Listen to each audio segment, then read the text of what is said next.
Me llamo Daniel, y si estás escuchando esto ahora, quiero que imagines algo muy simple, algo que te ha pasado cientos de veces en tu vida.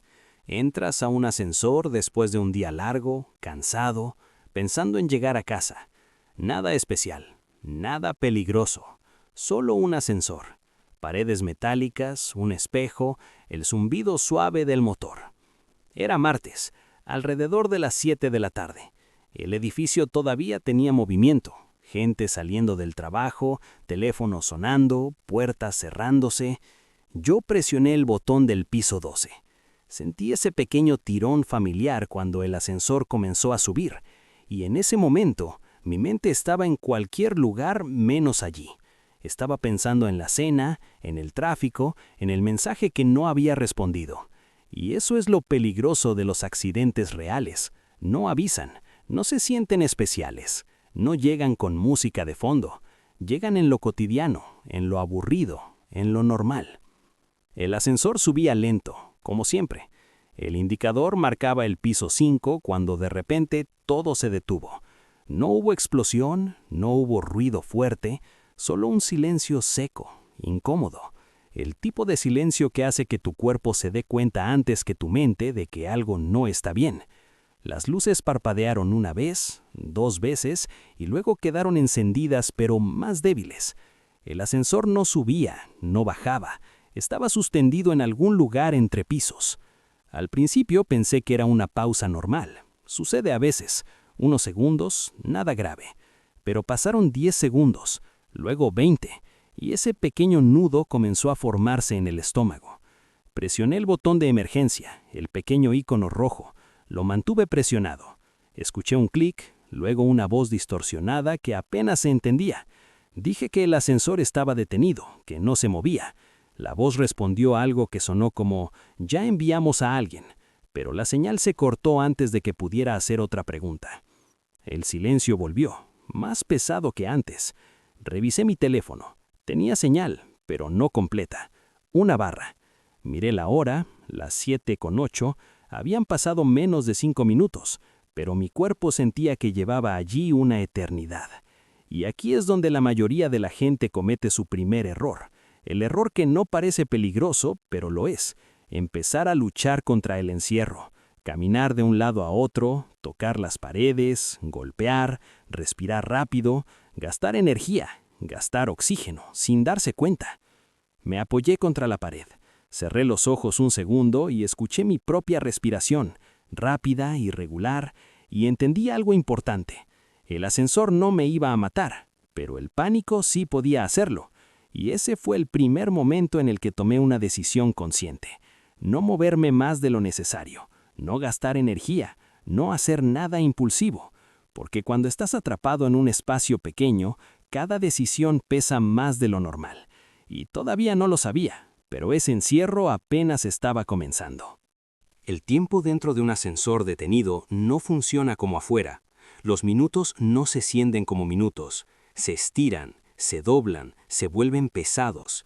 Después de unos momentos apoyado contra la pared, con la espalda fría contra el metal, empecé a notar cosas que antes nunca habría notado. El zumbido eléctrico casi imperceptible, el leve balanceo del ascensor, como si estuviera respirando lentamente. El aire seguía allí, pero mi mente no dejaba de insistir en que no lo estaría por mucho tiempo. Y ese pensamiento es peligroso, porque el cerebro humano odia sentirse atrapado, odia no tener control, y cuando pierde control empieza a inventar amenazas. Mi teléfono vibró, un mensaje sin importancia, y por un segundo sentí alivio, no estaba completamente aislado. Pero luego miré la batería, 74%. Suficiente, pensé, pero inmediatamente me detuve. ¿Suficiente para qué? ¿Para gastar energía llamando a todos, enviando mensajes, mirando la hora cada 30 segundos? Eso era exactamente lo que no debía hacer. Sin darme cuenta ya estaba respirando más rápido otra vez. El pecho subía y bajaba con demasiada fuerza y tuve que obligarme a frenar, inhalar por la nariz, lento, exhalar por la boca, más lento todavía. Porque cuando el pánico se apodera del cuerpo, lo primero que te roba es el aire, no porque no haya oxígeno, sino porque tú lo desperdicias. Y ahí es donde la gente empieza a marearse, a hiperventilar, a sentir que se va a desmayar. no por el encierro, sino por su propia reacción. Me senté en el suelo, no por cansancio, sino por estrategia. Sentarse reduce el consumo de energía, baja el centro de gravedad, le dice al cuerpo que no está en peligro inmediato. El metal estaba frío bajo mis manos, mis piernas temblaban un poco, no de miedo puro, sino de adrenalina acumulada. Cerré los ojos y pensé en algo muy simple. Esto es una espera, no una carrera. Pero entonces llegó el segundo enemigo, la imaginación. Empecé a pensar en historias que había escuchado, gente atrapada durante horas, gente que intentó forzar las puertas, gente que cayó al vacío. Y ese es el segundo error mortal, empezar a imaginar finales, porque cada imagen aumenta el estrés, y el estrés acelera el cuerpo, y un cuerpo acelerado en un espacio cerrado es una receta para el colapso. Me levanté un poco. Miré las puertas. Las rendijas eran mínimas, no se veía nada afuera, solo oscuridad entre pisos. Y ahí entendí otra cosa importante. Las puertas del ascensor no están diseñadas para abrirse desde dentro sin herramientas, y forzarlas no solo es inútil, es peligroso, porque detrás no hay un piso seguro, hay un hueco, cables, mecanismos y una caída que no perdona. Y aún así, mucha gente lo intenta, impulsivamente, porque el cerebro busca una salida física al miedo. Golpean las puertas, gritan, sudan, desperdician energía. Yo apoyé la frente contra la pared fría un segundo y dejé que ese impulso pasara, como una ola. No hay que pelear contra el miedo, hay que dejar que pase sin obedecerlo. El silencio volvió a hacerse presente, interrumpido solo por algún sonido lejano del edificio. Pasos, un golpe distante, y eso fue extraño, porque afuera la vida seguía normal, mientras yo estaba detenido en una caja metálica entre pisos, invisible para todos. Miré la hora otra vez, 7:19. Habían pasado 11 minutos y mi cuerpo estaba agotado como si hubiera corrido una maratón. Ese es el costo del pánico, te roba fuerzas antes de que realmente las necesites. Empecé a organizar mi mente como si fuera una lista silenciosa. Primero, estoy vivo. Segundo, hay aire suficiente. Los ascensores no son herméticos. Tercero, ya avisé a emergencia. Cuarto, nadie muere por estar atrapado si no hace estupideces. Repetí eso varias veces, como un ancla, porque la mente necesita algo firme a lo que aferrarse. Sentí una pequeña vibración bajo mis pies, mínima, casi imaginaria. El ascensor se movió 1 centímetro y se detuvo otra vez. Mi corazón se disparó. Ese movimiento, por pequeño que fuera, fue suficiente para activar de nuevo el miedo. Y aquí viene otra trampa psicológica. Creer que cada sonido es una señal de rescate o de caída, cuando en realidad son ajustes automáticos del sistema, y reaccionar exageradamente a ellos solo desgasta más. Respiré otra vez, lento, consciente, y me quedé quieto, muy quieto, como si el movimiento pudiera molestar al ascensor, como si el silencio fuera una forma de respeto. Y entonces pensé en todas las personas que mueren en situaciones similares, no por el encierro, sino por decisiones impulsivas. Gente que salta cuando el ascensor se mueve de repente, gente que intenta escalar, gente que cae al vacío. Y ante eso, la verdad es una lección dura. Sobrevivir a un encierro no tiene nada que ver con fuerza física, tiene que ver con paciencia, con aceptar la incomodidad sin luchar contra ella, con entender que el peligro no siempre está afuera, muchas veces está dentro, en la reacción, en la prisa, en el miedo mal manejado. El sudor me corría por la espalda, el aire se sentía más caliente ahora, no porque realmente lo fuera, sino porque mi cuerpo estaba sobrecalentado por el estrés. Me quité la chaqueta, la doblé, la puse bajo mi cabeza y me recosté ligeramente contra la pared, no para dormir, sino para descansar, para ahorrar energía, porque nadie sabe cuánto dura una espera, y gastar fuerzas al principio es el error que más se paga al final. Y así, en ese espacio reducido, aprendí la lección más importante hasta ahora. No todas las emergencias se resuelven haciendo algo, algunas se resuelven no haciendo nada. Y esperar, aunque parezca pasivo, a veces es la forma más inteligente de sobrevivir. Después de un tiempo que ya no podía medir con precisión, porque el reloj había dejado de tener sentido, empecé a notar el verdadero enemigo de estar atrapado. No era el espacio reducido, No era la oscuridad parcial, no era siquiera el silencio, era la sensación de abandono, esa idea lenta y venenosa que se cuela en la mente cuando pasan los minutos y nada cambia, cuando nadie habla contigo, cuando no hay señales claras de que alguien viene. El cerebro empieza a susurrarte cosas peligrosas. Tal vez nadie sabe que estás aquí, tal vez el mensaje no llegó, tal vez el edificio está vacío, tal vez te vas a quedar aquí durante horas, y esas ideas no aparecen de golpe. Llegan despacio, disfrazadas de pensamientos racionales, pero no lo son, son trampas.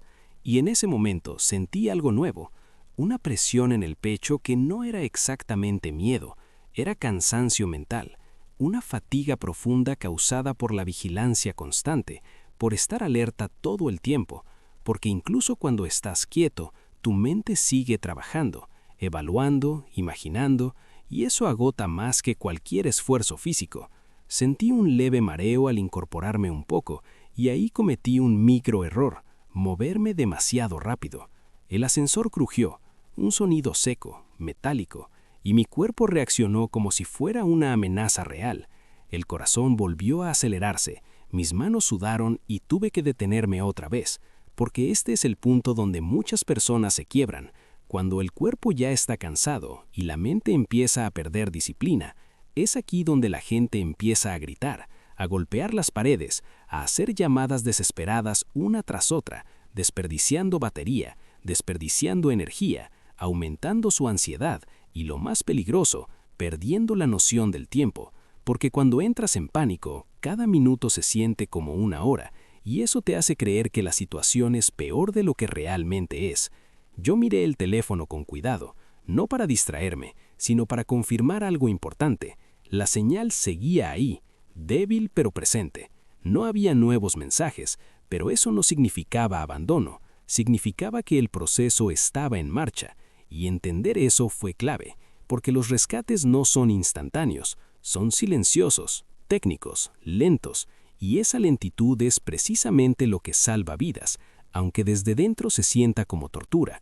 El aire seguía circulando, podía sentir una corriente leve en la piel, señal de que el sistema de ventilación de emergencia estaba funcionando, algo que mucha gente no sabe.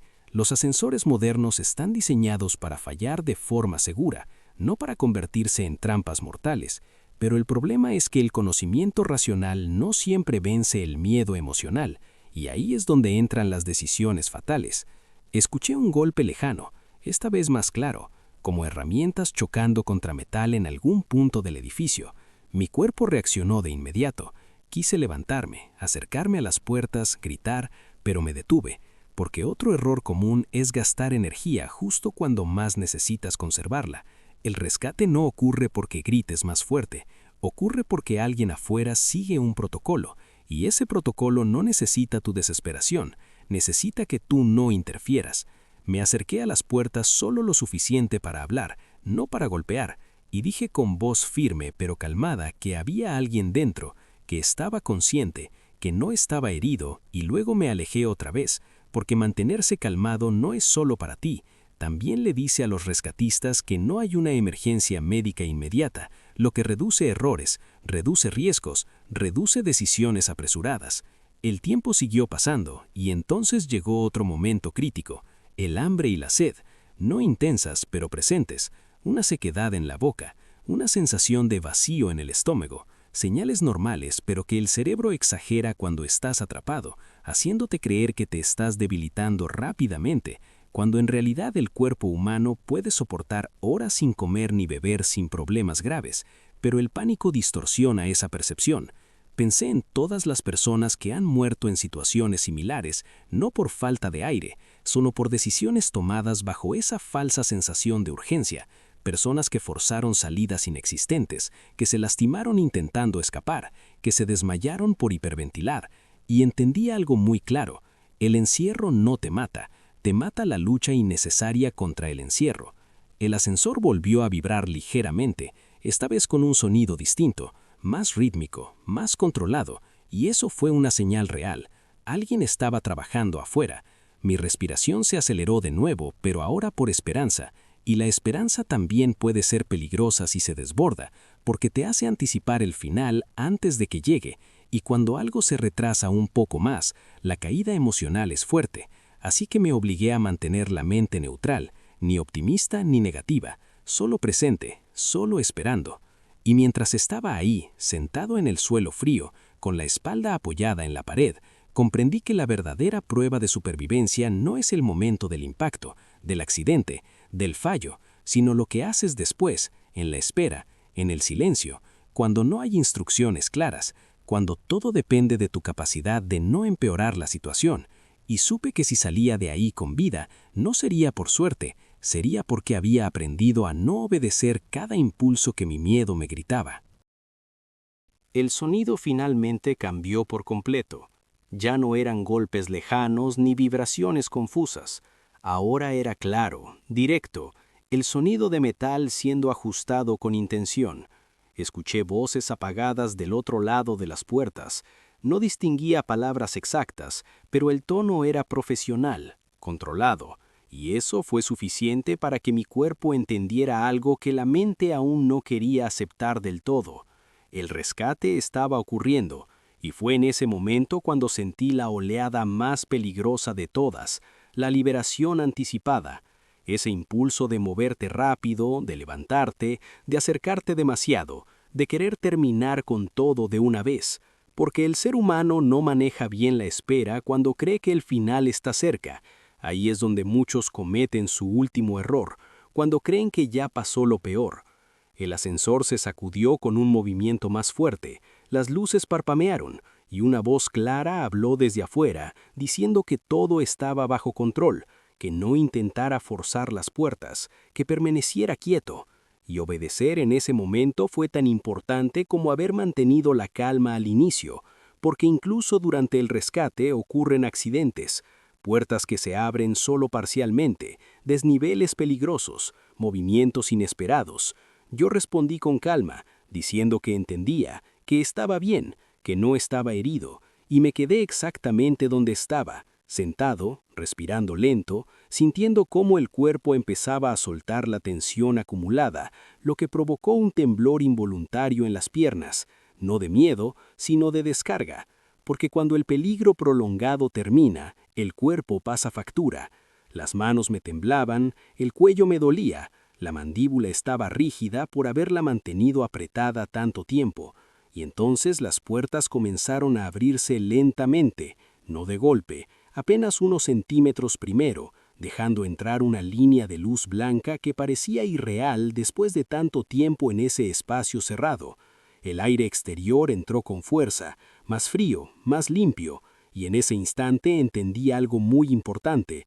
El oxígeno nunca fue el problema siempre fue la mente, la sensación de pérdida de control, porque el cuerpo estaba diseñado para resistir esa situación, pero la cabeza intenta sabotearte cuando no tiene certezas.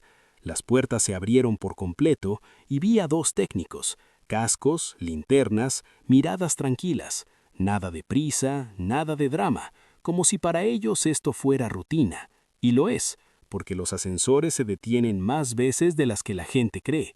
Pero lo que no es rutina es cómo reaccionan las personas dentro. Uno de ellos me pidió que me quedara quieto un momento más, que se aseguraran de la estabilidad, y obedecí, porque sobrevivir no es solo salir, es salir sin crear un nuevo riesgo.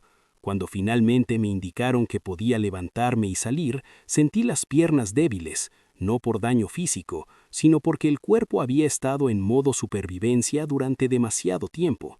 Caminé despacio, apoyado en la pared, crucé el umbral del ascensor, y solo cuando estuve completamente fuera, en el pasillo iluminado, con gente alrededor, entendí que había pasado algo serio, algo que pudo haber terminado muy mal si hubiera reaccionado diferente, porque no fue el ascensor el que estuvo a punto de matarme, fue la posibilidad de mis propias decisiones.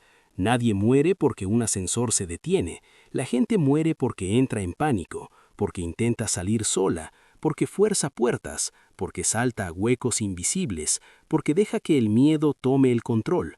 Y mientras me sentaba en una silla que me ofrecieron, escuchando explicaciones técnicas que ya no importaban, pensé en cuántas personas habrían hecho exactamente lo opuesto, ¿Cuántas habrían gritado, golpeado, gastado batería, hiperventilado, desmayado, lastimado?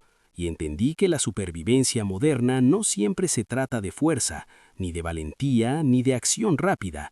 Muchas veces se trata de quietud, de disciplina mental, de confiar en procesos que no ves, porque cuando todo se detiene, cuando no hay instrucciones claras, cuando estás solo con tu miedo, ahí se revela quién sobrevive y quién no. Salí del edificio más tarde, el sol ya había cambiado de posición, la vida seguía normal afuera, la gente caminaba, hablaba por teléfono, entraba y salía de tiendas, sin saber que a unos metros de ahí, alguien había pasado por una prueba silenciosa, invisible, una de esas situaciones que no salen en las noticias, porque no hubo tragedia, pero que enseñan una verdad brutal. No todos los peligros son ruidosos, no todos los riesgos vienen con advertencias claras. A veces el verdadero peligro es hacer algo cuando deberías no hacer nada. Y si alguna vez te quedas atrapado en un ascensor, recuerda esto: no te estás quedando sin aire, no te estás quedando sin tiempo, no estás abandonado. El sistema está funcionando aunque no lo veas, y tu trabajo no es escapar, es resistir, es esperar, es no obedecer al miedo. Y esa es una lección que no se aprende hasta que estás encerrado, solo, y todo depende de tu calma.